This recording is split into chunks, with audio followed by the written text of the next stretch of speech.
নমস্কার বন্ধুরা, এনপিস গার্ডেনিং চ্যানেলে আপনাদেরকে আর একবার স্বাগতম। আজকে আমাদের সবার সমস্যা নিয়ে, যে গুরুত্বপূর্ণ সমস্যা, সেই সমস্যা নিয়ে আলোচনা করব। আজকের সমস্যার বিষয় মিলিবাগ, সেটা আপনারা থাম্বনেল দেখেই বুঝেছেন। এই সমস্যাটা আমাদের প্রত্যেকটা বাগানের, ছোট বড় প্রত্যেকটা বাগানের। আর এটা এমন একটা সমস্যা, যে সমস্যাটা শুধু গাছ কেন, গোটা বাগানও শেষ করতে পারে। এই যে মিলিবাগ, এই মিলিবাগ হচ্ছে এক ধরনের ছোঁয়াচে রোগ। মিলিবাগ কোনো গাছে যদি লাগে বন্ধুরা, সেই গাছে আসবে পিঁপড়ে, কারণ ওরা একে অপরের খাদ্য সংগ্রাহক বলতে পারেন বা খাদ্য বাহক বলতে পারেন। আমার এই গাছটি হঠাৎ করেই আমি লক্ষ্য করি যে মিলিবাগ লেগেছে, না হলে আমার বাগানে সচরাচর মিলিবাগের প্রকোপ আর নেই, কমে গেছে এই পদ্ধতি প্রয়োগ করার পর। এটা বাগানেও নয়, একটা আলাদা জায়গায় এই গাছটা, পেঁপে গাছটা আমার হয়েছে। তো মিলিবাগে কি অবস্থা করেছে দেখুন, পাতাগুলো, যে হলুদ পাতাগুলো আপনারা দেখলেন, একবারে শুকিয়ে গেছে। আমার কেন চোখে পড়েনি জানি না। তো যাই হোক, এই মিলিবাগ কিন্তু দমন করার যে টিপসগুলো, সেগুলো খুব সহজ, কিন্তু আমরা জানি না বলে আমাদের গাছ বাগান সব নষ্ট হয়ে যায়।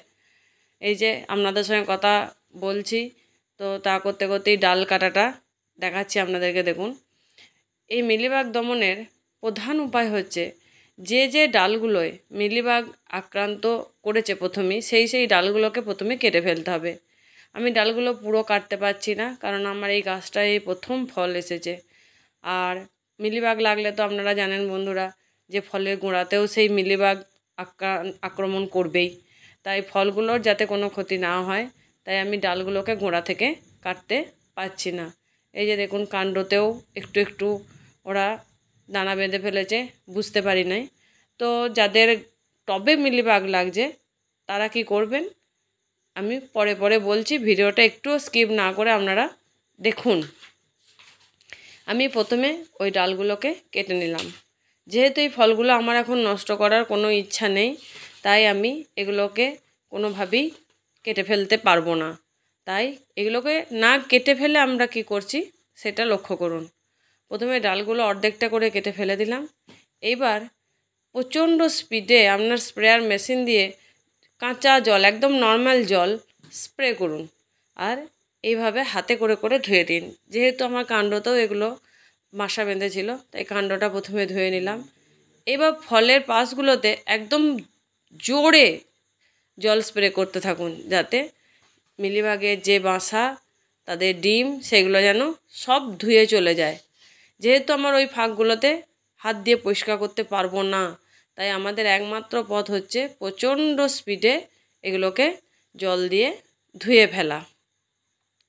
আর বন্ধুরা, যাদের বাগানে ছোট গাছে, বিভিন্ন সমস্ত গাছেই কম বেশি মিলিবাগ লাগে, তো যে গাছে মিলিবাগ লাগছে, আমাদের প্রথম অবশ্য করণীয় হবে সেই পার্টিকুলার টবটিকে, বা টব দুটি বা টব তিনটি যেগুলিতে লেগেছে, সেই টবগুলিকে অন্যান্য টবেদের থেকে আলাদা করে নেওয়া।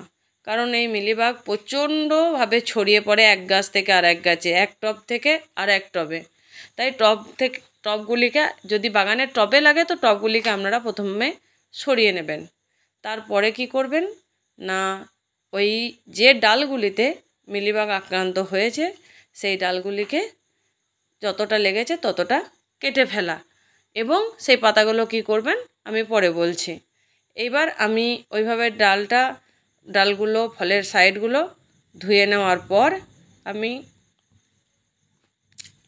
2 ঘন্টা মতন শুকাতে দিলাম গাছটাকে।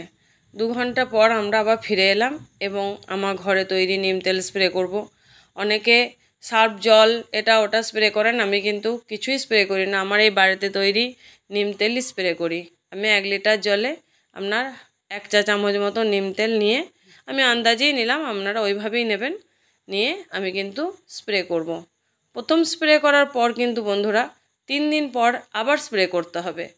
এরপর কিন্তু 10 দিন অন্তর অন্তর স্প্রে করবেন।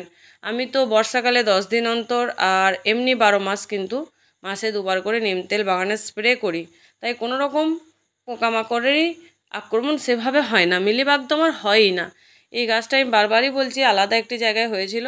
তো যাই হোক, আমরা আবার আমাদের স্প্রে করতে করতে আমাদের আবার পুরাতন কথায় ফিরে আসি। এই যে দেখুন, একদম পুরো যে কাণ্ডগুলো আমি ধুয়েছি, ফলের গোড়াগুলো সব একদম নিখুঁতভাবে স্প্রে করতে হবে। আর যেটা বলছিলাম যে প্রথমে বাগানে গাছগুলিকে চিহ্নিত করতে হবে, টবগুলিকে সরিয়ে ফেলতে হবে, তারপর পাতাগুলো বা ডালগুলোকে কেটে ফেলে দিতে হবে। আর সব থেকে যেটা গুরুত্বপূর্ণ বিষয়, ওই পাতা বা ডালকে কিন্তু ওই ছাদেই বা ওই গাছের গোড়াতেই ফেলে রাখলে হবে না বন্ধুরা। ওর থেকেও খুব তাড়াতাড়ি আবার পরবর্তী গাছগুলোতে ছড়িয়ে যাবে। ওগুলোকে কোনো মাটির তলায় পুঁতে ফেলতে হবে কিংবা সেগুলোকে পুড়িয়ে ফেলতে হবে। এইভাবে করলে দেখবেন বাগান থেকে মিলিবাগ